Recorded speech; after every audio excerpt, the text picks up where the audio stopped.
Memory demonstrations. A few theatrical agents were gathered together at a carnival to see an act that everyone was raving about. As everybody watched in silence, Bosco the Great climbed up a ladder to a tiny pedestal 400 feet in the air. On the pedestal, he took a deep breath and then started to pump his arms to and fro. The drums rolled until they reached a noisy crescendo. And at this precise second, Bosco the Great actually left the pedestal and flew. His arms pumping madly, he flew around the entire arena, up and down, back and forth. And then one of the agents turned to another and asked, "Is that all he does? Bird imitations?"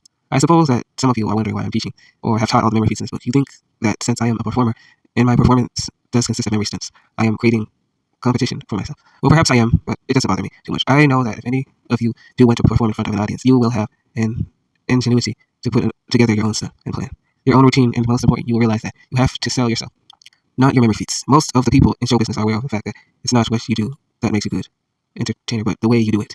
The specialties that performers do are simple means to an end. Whether you tell jokes, dance, sing, do memory feats, acrobatics, or bird imitations is unimportant, as long as you entertain your audience. Although my main reason for teaching you the memory stunts is that the ideas used in them can be applied for practical purposes. In many ways, I also feel that the best way to learn the systems is to give you an incentive by giving you something with which to show off for your friends. So if you want to use the stunts to entertain your lodge meeting or church affairs, feel free to do so. However, be sure that you know them well enough so that you do credit to yourself in my system. There are unscrupulous characters in show business as well as in other fields who would do anything to feel will further their careers. There is one culprit who steals a new act every year or so. Last year, he did me the honor of stealing my entire act, leaving out only the difficult demonstrations. People who steal material are common in show business, but to take someone's entire act is almost unheard of. However, this fellow did it, but what annoys me is not so much that he is doing my act, but that he does not do it well. This is to be expected because if he was a good entertainer, he would never have to resort to using an act or idea of someone else. He already built up. He has already built up. No, I don't mind creating competition for myself by exposing these memory feats, as long as the competition is good. As a matter of fact, the rest of this chapter consists of stunts that I have used and some that I still use occasionally. One of the stunts you can use is remembering objects and initials. First, you have your friend call any object and any two initials. Do this with as many as you feel you can handle. Then you have the audience call an object and you give them the initials, or vice versa. This stunt is not only impressive but easy to do. Just make up a word that starts with the first initial and ends with the last. The associate the word to the object called. For example, if the initials are RT and the object is chandelier, you might associate rat to chandelier. The initials BDE and bottle associate bed to bottle. Initials PS and fan associate puss to fan, etc.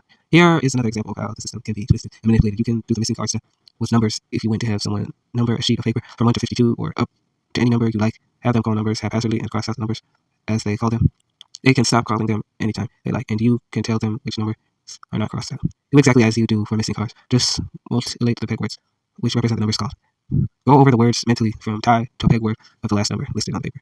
When you come to one that's not mutilated, that is one of the missing numbers. One very impressive card demonstration is the hidden card feat. This is most effective when you are working for a group of at least 52 people. For less people, use less cards. Hand the deck to the audience and let everyone take one card. Now have each person call the name of his card and also give a hiding place for it. What you do is associate the card word for the card called to the hiding place. If someone called the jack of spades hidden in a typewriter, you would perhaps hear yourself shuffling typewriters with spades. After all the cards have been hidden, you can hear the name of the card and immediately give the hidden place, or you are given the hidden place and name the card hidden there. The name and you name the card hidden there. Do you want to impress your friends with your ability to remember numbers? Well, if you've learned another peg list up to 16 to 20, I taught you you can do this. You have your challenger number a piece of paper from 1 to 16 or 20. Then have him call any of these numbers and write a 2-digit number alongside. When you have the numbers, when all the numbers have been called, you can go from 1 to the end telling him the 2-digit numbers, or have him call any 2-digit number and you tell him what number it is at, or vice versa. Just use your other list to remember this sequence, and use your basic peg for 2 digits, i.e. 3 is called the 2-digit number to remember 34. Well, if you're using the alphabet list, you would associate C3 to more 34. The 14 is called, and the number is remembered is 89. Associate N14 to FOB 89. If you feel confident, you can have your friend call an object and a 2-digit number. For each number listed, you can memorize both by making one ridiculous picture for these. For all three, the number called could be 9, the object is a toaster, and the 2-digit number is 24. Any combination of associations is possible here. You could see Nero 24 popping out of the toaster playing on an I, 9 instead of a fiddle. I have been using the alphabet list idea in these examples. Of course, you could use the other idea, wherein the peg look like the numbers they represent. In that case, 9 would be tape measure, 3 would be Clover, 14 would be farm, etc. Any one of the systems in this book can be used for a stunt of some sort, just as the ideas for all the stunts can be used for practical purposes. In some ways, if you want to apply substitute words to a stunt, you can memorize names and playing card names and objects and so on. You can utilize the system for remembering long-digit numbers by having people call their names and the serial number on dollar bill or their social security number, then you should be able to give the number when you hear the name, and give the name if you hear the number. To do this, you simply make up a substitute word for the name. If necessary, associate that to the peg word for the first two digits of the number, and make a link to the end of the number. Although the following is not actually a stunt, the idea grew from an initial and object feat that I mentioned earlier. The Morse code is very difficult. It's a very difficult thing I mentioned earlier. The Morse code is a very difficult thing to remember because it's almost completely abstract and intangible. The dots and dashes are meaningless and cannot be pictured.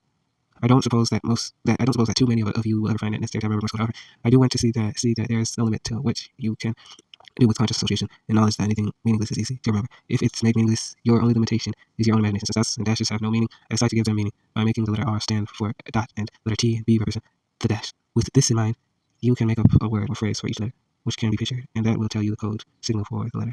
Look at this list. All that remains to be done to associate the word to the letter itself, so that one will remind you of something. You could use the peg words that sound like the letter. Associate A to rack, B to terror, C to torture, D to tyranny, E to ear, F to rear, tire, and so on. Zebra to teeter, teeter.